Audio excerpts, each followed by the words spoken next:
Good morning students. Today we start a new chapter that is thermodynamic and kinetic aspects of metal complexes. अब देखो यहाँ पे जो है हम स्टेबिलिटी की बात करेंगे। लास्ट चैप्टर में जो है हमने ट्रांजिशन मेटल कॉम्प्लेक्सेस के बीच में किस तरीके की बॉन्डिंग होती है वो स्टडी की है।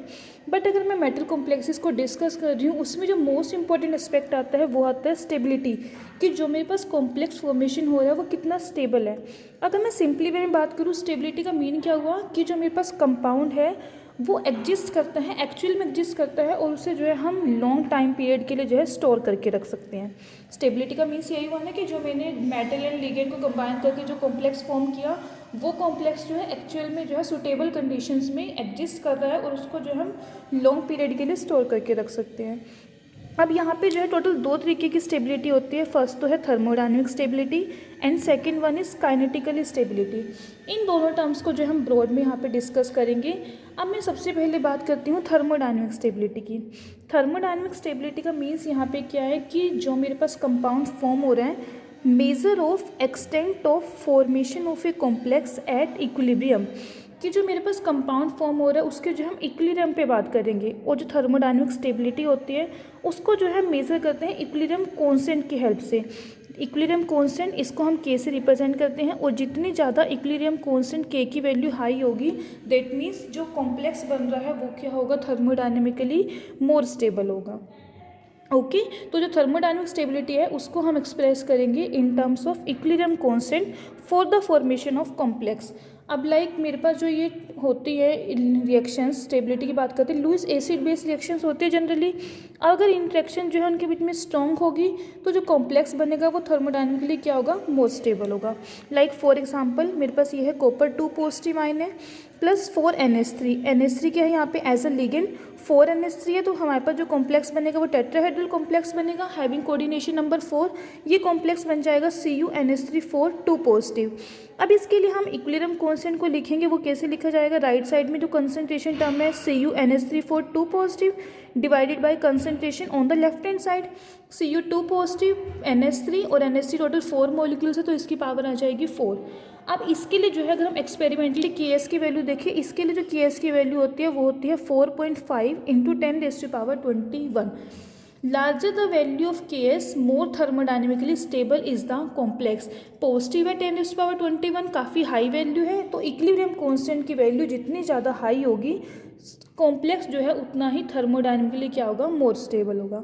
अब इसी को कंपेयर करते हैं, एक और एग्जांपल लेके Cu2 पॉजिटिव, दोनों में मेटल आयन सेम है, डिफरेंस किस चीज़ का है, लिगेंड का। यहाँ पे 4 अमोनिया लगे हुए हैं और यहाँ पे 4 साइनाइड आयन, कोऑर्डिनेशन नंबर भी 4 है, कॉम्प्लेक्स बन जाएगा CuCN4 2 नेगेटिव। अब इसके लिए अगर हम इक्विलिब्रियम कांस्टेंट Ks को लिखेंगे तो वो किस तरीके से आएगा, CuCN4 2 negative divided by Cu2 positive plus नहीं आएगा Cn negative raise to the power 4। अब इसके लिए जो Ks की वैल्यू आती है इक्विलिब्रियम कांस्टेंट की वो वैल्यू है 2.0 इंटू 10⁻27। अब हम इन दोनों वैल्यूज़ को अगर कंपेयर करें, यहाँ पे वैल्यू है 10⁻21 और यहाँ पे है 10⁻27। Ks की वैल्यू हाई किस केस में है, इस केस में है। दैट मीन्स ये जो कॉम्प्लेक्स है टेट्रासाइनोक्यूपरेट ये क्या होगा, थर्मोडायनेमिकली मोर स्टेबल होगा as compare to tetraammine copper complex. Clear. तो जो मेरे पास थर्मोडायनेमिकली स्टेबिलिटी है, वैसे अगर मैं थ्योरेटिकली बात करूँ उसमें क्या बात है कि अगर इंट्रैक्शन स्ट्रॉन्ग है तो कॉम्प्लेक्स जो है वो थर्मोडायनेमिकली मोर स्टेबल होगा। बट अगर मैं बात करती हूँ कि उसको हम मेज़र किस वे में करेंगे, हम इसको मेज़र करेंगे इक्विलिब्रियम कांस्टेंट की फॉर्म में। जितनी ज़्यादा इक्विलिब्रियम कांस्टेंट की वैल्यू हाई होगी उतना ही जो कॉम्प्लेक्स है वो थर्मोडायनेमिकली क्या होगा, मोर स्टेबल होगा। Clear. One more example, Ag positive plus 2 NH3, यहाँ पे कोऑर्डिनेशन नंबर 2 है, कॉम्प्लेक्स बन जाएगा AgNH3 2 पॉजिटिव। सिमिलर वे में Ag positive plus 2 Cn negative, इस केस में भी हमने मेटल आयन सेम लिया है, कोऑर्डिनेशन नंबर भी सेम है, डिफरेंस किस चीज़ का है, लिगेंड का डिफरेंस है। यहाँ पे जो कॉम्प्लेक्स बनेगा AgCN 2 नेगेटिव। अब अगर इन दोनों की इक्विलिब्रियम कांस्टेंट की वैल्यूज़ को देखिए, हमारे पास जो वैल्यू आ रही है फर्स्ट केस में वैल्यू है 1.6 इंटू 10⁻7 एंड सेकेंड केस में वैल्यू है 5.4 इंटू 10⁻18। अब इन दोनों Ks वैल्यूज़ को अगर हम कंपेयर करते हैं, ये जो Ks वैल्यू है ये लार्ज है and larger the value of Ks more thermodynamically stability of the complex. That means कि ये जो कॉम्प्लेक्स बन रहा है AgCN2 negative is thermodynamically more stable then AgNH3 2 positive. Next example, Ni2 positive plus 6NH3, यहाँ पे octahedral complex है, coordination number 6, complex हमारे पास बन जाएगा NiNH3 6 2 पॉजिटिव। सिमिलर वे में Ni2 पॉजिटिव प्लस 3En, ये जो En यहाँ पे लिखा है ये क्या है, इथाइलिन डाइअमीन। इथाइलिन डाइअमीन का ये स्ट्रक्चर होता है CH2 और दोनों साइड पे NH2 लगे होंगे। इसको जो है हम बाइडेंटेट लिगेंड भी बोलते हैं। डेंटेट का मतलब होता है कि इसमें कितने डोनर एटम्स प्रेजेंट है। मोनोडेंटेट लिगेंड्स वो होते हैं जहाँ पे वन डोनर एटम होता है, लाइक साइनाइड है, NH3 है, ये सभी मोनोडेंटेट लिगेंड है। और En जो है ये बाइडेंटेट लिगेंड है बिकॉज इसमें 2 डोनर एटम्स है, दोनों हाइड्रोजन प्रेजेंट है ना यहाँ पे, तो ये बाइडेंटेट लिगेंड है। अब यहाँ पे जो कॉम्प्लेक्स बनेगा NiEN3 2 पॉजिटिव, ये Ks की वैल्यू फर्स्ट केस में 6.1 इंटू 10⁸ एंड सेकेंड केस में 4.6 इंटू 10⁸18।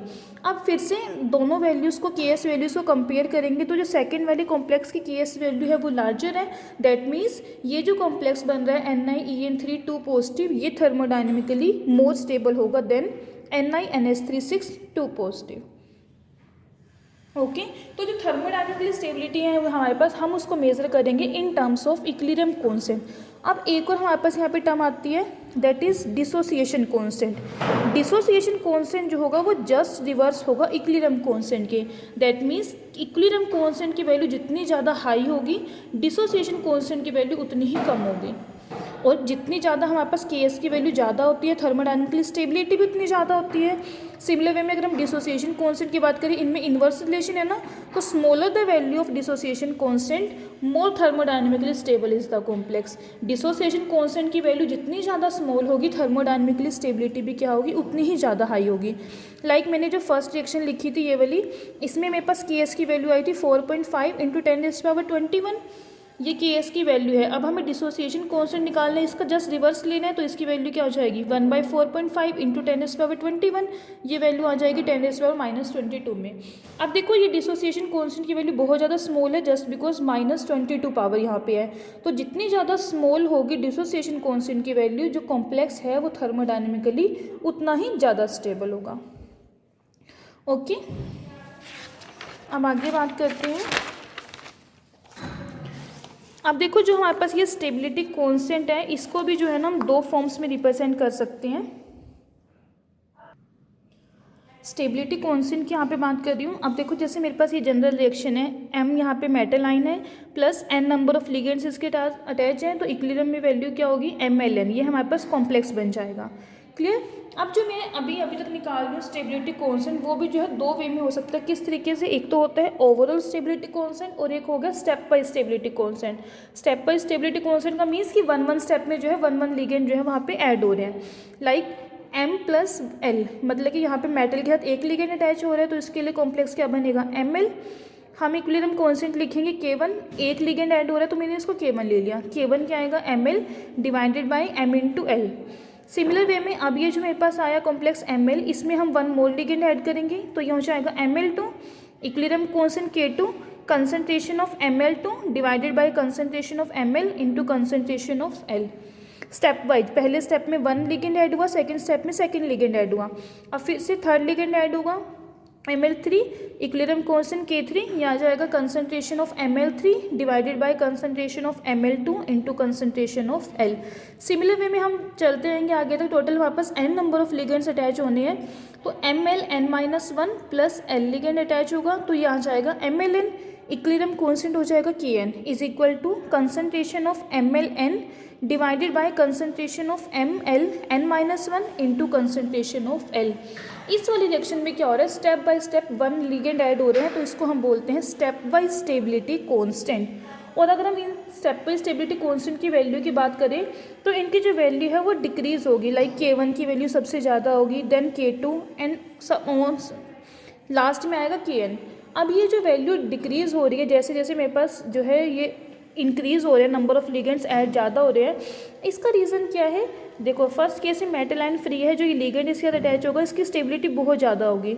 सेकंड केस में जब इस इनकमिंग लिगेंड को इसके साथ अटैच होना है, तो यहाँ पे पहले से ही एक लिगेंड प्रेजेंट है, तो लिगेंड के बीच में क्या होगी, यहाँ पे कूलम्बिक रिपल्शन प्रेजेंट होगी, जिसकी वजह से K2 की वैल्यू जो होगी वो K1 से स्मॉल होगी। सिमिलर वे में थर्ड स्टेप में 2 लिगेंड्स अटैच है, एक और लिगेंड न्यू आ रहा है तो रिपल्शन और ज़्यादा होगी। तो जैसे जैसे नंबर ऑफ लिगेंड जो है वो मेटल आयन के अटैच है वो इंक्रीज होते रहेंगे, जो हमारे पास स्टेबिलिटी कॉन्स्टेंट है K1 K2 K3 इनकी जो वैल्यू है वो क्या होगी, डिक्रीज होती जाएगी। ओके, अब देखो जैसे ये तो था first step wise stability constant, अब जो सेकंड फॉर्म आती है वो है overall stability constant. Overall stability constant कैसे है, मेरे पास मेटल M है plus n number of ligand इसके साथ अटैच है, यहाँ जाएगा MlN। इसको रिएक्शन को लिखेंगे M प्लस L, ये Ml, इसको जो है यहाँ पे हमने K से रिप्रेजेंट कर दिया, यहाँ पे मैं बीटा से रिप्रेजेंट कर रही हूँ जस्ट डिफ्रेंशिएट करने के लिए कि ये तो क्या है स्टेप बाय स्टेबिलिटी कॉन्स्टेंट और ये है ओवरऑल स्टेबिलिटी कॉन्स्टेंट। तो बीटा 1 की वैल्यू किसकी इक्वल होगी, concentration of Ml divided by concentration of M concentration of L। Similar way में मेटल एक साथ 2 लिगेंड अटैच हो रहे हैं तो Ml2 आ जाएगा, beta 2 concentration of Ml2 divided by concentration of M into concentration of L raise to the power 2। Similar way में हम आगे आगे प्रोसीड करेंगे। लास्ट में टोटल हमारे पास n number of ligands attach होने हैं इस केस में भी, तो M plus NL gives MlN। इसके लिए जो ओवरऑल स्टेबिलिटी कॉन्स्टेंट होगा दैट इज बीटा n, और इसको लिखेंगे concentration of MlN divided by concentration of M into concentration of L raise to the power n। Beta n को हम क्या बोलते हैं, nth ओवरऑल स्टेबिलिटी कांस्टेंट, और इसको सेकंड वे में बोलते हैं कॉम्युलेटिव स्टेबिलिटी कांस्टेंट। इस केस में क्या होगा, जो हमारे पास फर्स्ट केस में क्या था स्टेप बाय एडिशन हो रही थी, यहाँ पे जो है ओवरऑल की एक लिगेंड अटैच हो रहा है तो इतनी स्टेबिलिटी होगी, 2 एक साथ हो रहे हैं तो इतनी होगी, और n नंबर ऑफ लिगेंड्स हो रहे हैं तो स्टेबिलिटी इतनी होगी। अब देखो जो भी मेरे पास दोनों है, चाहे K है या फिर बीटा है, रिप्रेजेंट तो वो स्टेबिलिटी को ही कर रही है ना, दैट मीन्स कि सेम केमिकल सिस्टम है यहाँ पे, तो इन दोनों के बीच में आपस में कुछ ना कुछ रिलेशन भी जरूर होना चाहिए। तो अब जो है हम बीटा एंड K के बीच में रिलेशन ड्राइव करेंगे कि इन दोनों के बीच में क्या रिलेशन होता है। अब देखो जैसे मैंने अभी पीछे निकाले बीटा 1 बीटा 2 बीटा 3, वहाँ से मैंने बीटा 3 रैंडमली एक उठा लिया, इसकी वैल्यू किसके इक्वल है, concentration of Ml3 divided by concentration of M into concentration of L raise to the power 3। अब मैंने क्या किया, न्यूमरेटर को भी और डिनोमिनेटर को भी मल्टीप्लाई भी इस नंबर से कर दिया, डिवाइड भी कर दिया, concentration of Ml1 concentration of Ml2। Similar way में डिवाइड भी इसी से किया, concentration of Ml1 and concentration of Ml2। Clear. अब हम नंबर को मल्टीप्लाई भी कर रहे हैं, डिवाइड भी कर रहे हैं, इससे कोई इफेक्ट तो नहीं पड़ेगा ना। अब इसको जो हम रीअरेंज करके लिखेंगे, सबसे पहले Ml1 वाली टर्म को लिखेंगे, देन Ml2 और लास्ट में Ml3। सिमिलर वे में नीचे ये है M L raise to the power 3, तो पहले में M इंटू L, Ml एक लिगेंड यहाँ से, Ml2 और एक लिगेंड यहाँ से। अब देखो ये जो टर्म बनी concentration of Ml1 divided by concentration of M concentration of L, ये किसकी वैल्यू है, लास्ट में देखो जो हमने कैलकुलेट की, concentration of Ml divided by concentration of M into concentration of L, K1 की वैल्यू है ना ये तो यहाँ पे इसकी जगह पे क्या आ जाएगा, K1। सिमिलर वे में सेकंड जो टर्म है वो K2 और जो थर्ड टर्म है वो हो जाएगी K3। क्लियर। तो जो बीटा 3 है वो किसके इक्वल आ गया, K1 into K2 into K3। Similar way में सॉन प्रोसीड करेंगे, beta n is equal to K1 K2 K3 up to Kn। तो बीटा 1 हमारे पास किसके इक्वल है, K1 के, beta 2 K1 into K2, beta 3 K1 dot K2 dot K3 और बीटा n आ गया K1 K2 and so on up to Kn। अब दोनों साइड जो हम लोग ले लेते हैं, अगर लोग लेंगे दोनों side, log beta n is equal to, सारी की सारी टर्म्स मल्टीप्लाई में है, जब हम लोग लेंगे तो प्लस आ जाएगा बीच में, log K1 प्लस log K2 and so on up to log Kn। और बीटा n को हम ऐसे ही लिख सकते हैं, i is equal to 1 to n Ki। तो ये जो है इन दोनों के बीच में रिलेशन हो जाएगा कि beta and K that is step by stability constant and overall stability constant आपस में किस तरीके से रिलेट करते हैं। अब जो हमारे पास ये वैल्यू आ रही है रिलेटिव वैल्यू स्टेबिलिटी कांस्टेंट की, ये क्या इंडिकेट कर रही है, रिलेटिव कंसंट्रेशन किसी भी कॉम्प्लेक्स की किस पे, इक्विलिब्रियम पे, और जितनी ज़्यादा स्टेबिलिटी कांस्टेंट की वैल्यू लार्ज होगी वो हमें क्या इंडिकेट करेगी कि जो कंसंट्रेशन है कॉम्प्लेक्स की is much greater than the concentration of constituting ions. Clear. और जितनी ज़्यादा हमारे पास इसकी वैल्यू ज़्यादा होगी दैट मीन्स स्टेबिलिटी जो है उस कॉम्प्लेक्स की उतनी ही ज़्यादा होगी। और अगर मैं इसको सिंपली में बात करूँ कि a complex is regarded as stable complex, अगर हम उसकी जो ये बीटा वैल्यू निकाल रहे हैं, अगर उसकी जो लॉग बीटा वैल्यू होती है वो मोर देन 8 हो, if log beta value is greater than 8, तो जो कॉम्प्लेक्स होता है उस कॉम्प्लेक्स को हम बोलते हैं कि that complex is thermodynamically stable. Okay, अब आगे बात करते हैं next kinetic stability, kinetic and thermodynamic stability. अब देखो काइनेटिक स्टेबिलिटी को जो है समझने के लिए पहले हमें दो चीज़ें यहाँ पे देखनी है, एक हमारे पास होते हैं इनर्ट और एक होते हैं लेबाइल। काइनेटिक को समझने के लिए inert complexes and labile complexes, last chapter में जब हमने कॉम्प्लेक्स स्टडी किए थे ये वाले, तो उसमें भी हमने पढ़ा था कि इनर्ट कॉम्प्लेक्सेस कौन से होते हैं। इनर्ट कॉम्प्लेक्सेस हम उन्हें बोलते हैं कि ऐसे कॉम्प्लेक्सेस जिसमें जो सब्स्टिट्यूशन रिएक्शन है वो स्लोली प्रोसीड हो।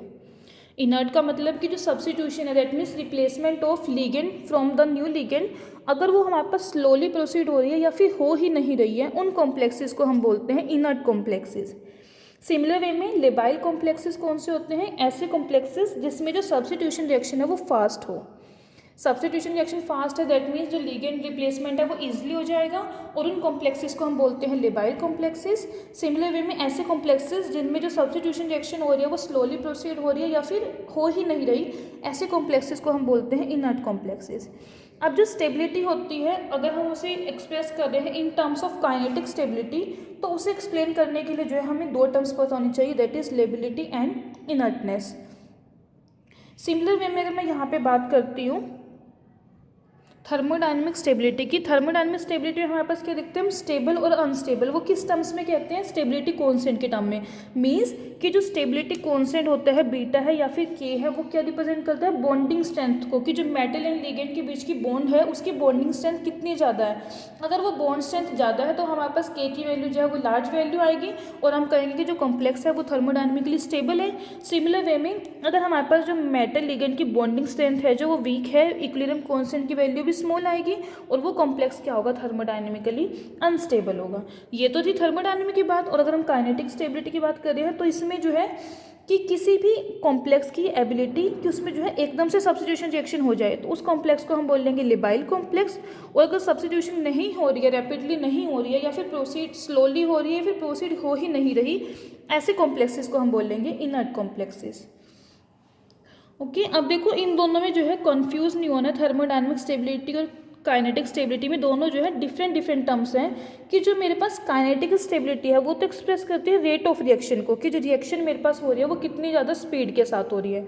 और जो थर्मोडायनेमिकली स्टेबिलिटी है वो एक्सप्रेस करती है कि जो मेरे पास कंपाउंड फॉर्म, कॉम्प्लेक्स फॉर्म हो रहा है, उसमें जो मेटल एंड लिगेंड की बॉन्डिंग स्ट्रेंथ है वो बॉन्डिंग स्ट्रेंथ कितनी है। दोनों टर्म्स को सेपरेट करने के लिए एक एग्जाम्पल लेके चलते हैं। जैसे मेरे पास ये एग्जाम्पल है कोबाल्ट NH363 पॉजिटिव। अगर मैं इस कॉम्प्लेक्स की बात करती हूँ, इसको जो है हम एसिडिक मीडियम में जो है मंथ के लिए परसिस्ट करके रख सकते हैं। परसिस्ट का मतलब कि इसमें कोई भी चेंज नहीं आएगा, ये एसिडिक मीडियम में जो है एज इट इज़ होगा।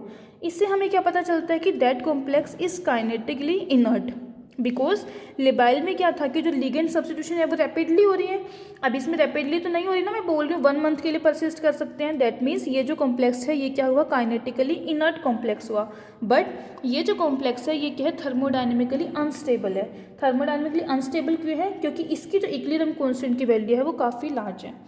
कैसे, CuNH363 positive plus 6S3O positive, ये हमारे पास कॉम्प्लेक्स बन जाएगा कोबाल्ट H2O63 पॉजिटिव, और इसकी जो इक्विलिब्रियम कांस्टेंट की वैल्यू है वो है K is approximately equal to 10⁻25। अब देखो यहाँ पे इक्विलिब्रियम कांस्टेंट की वैल्यू बहुत ज़्यादा हाई है, दैट मीन्स ये वाला कॉम्प्लेक्स जो बन रहा है इसके ये क्या हुआ, थर्मोडायनेमिकली मोर स्टेबल हुआ, और ये थर्मोडायनेमिकली मोर स्टेबल है तो ये वाला क्या हुआ फिर थर्मोडायनेमिकली अनस्टेबल। तो जो कोबाल्ट NH363 पॉजिटिव मेरे पास कॉम्प्लेक्स है ये क्या होगा, थर्मोडायनेमिकली अनस्टेबल होगा in acidic medium, but it is kinetically inert. Kinetically inert होगा, लेकिन जो थर्मोडायनेमिक में बात करती हूँ उस केस में क्या होगा, अनस्टेबल होगा। क्लियर। वन मोर एग्जाम्पल, निकल 2 positive plus 4 Cn negative, it gives NiCN4 2 negative. यहाँ पे कोऑर्डिनेशन नंबर 4 है हमारे पास। अगर यही सेम जो है मैं इसकी बात करूँ, इस केस में जो मेरे पास बीटा की वैल्यू है वो है 10⁻22। इस वाले कॉम्प्लेक्स की हमारे पास स्टेबिलिटी कांस्टेंट की वैल्यू लार्ज आ रही है, दैट मीन्स ये जो कॉम्प्लेक्स हुआ ये क्या हुआ, थर्मोडायनेमिकली वेरी स्टेबल हुआ। बट अगर मैं यहाँ पे रेट ऑफ एक्सचेंज की बात करूँ, मेरे पास जो साइनाइड लिगेंड है, यहाँ पे जो कार्बन है एटॉमिक मास 12, इसको मैं रिप्लेस कर देती हूँ कार्बन 14 के साथ, तो इसमें जो रेट ऑफ एक्सचेंज है वो वेरी फास्ट है। जैसे ही हम लेंगे वेरी फास्ट रिएक्शन होगी, और इसमें जो ये लिगेंड है ये रिप्लेस हो जाएगा कार्बन 14 के साथ। तो इसका मीन क्या हुआ कि मेरे पास जो ये कॉम्प्लेक्स है टेट्रासाइनोनिक्लेट, ये क्या हुआ, thermodynamically more stable but kinetically it is labile. कि हम यहाँ पे जो है दो टर्म्स देखेंगे, अगर मेरे पास इक्विलिब्रियम कांस्टेंट की वैल्यू हाई है दैट मीन्स वो कॉम्प्लेक्स है, वो थर्मोडायनेमिकली मोर स्टेबल होगा। और अगर मेरे पास फिर देखेंगे हम काइनेटिकली स्टेबिलिटी के लिए इनर्टनेस और लेबिलिटी को, अगर इनर्ट है दैट मीन्स वो इनर्ट मतलब कि लिगेंड सब्स्टिट्यूशन जो है वो स्लोली हो रही है दैट मीन्स वो काइनेटिकली इनर्ट है। अगर लिगेंड सब्स्टिट्यूशन वेरी फास्ट हो रही है दैट मीन्स वो क्या है, काइनेटिकली लेबाइल है।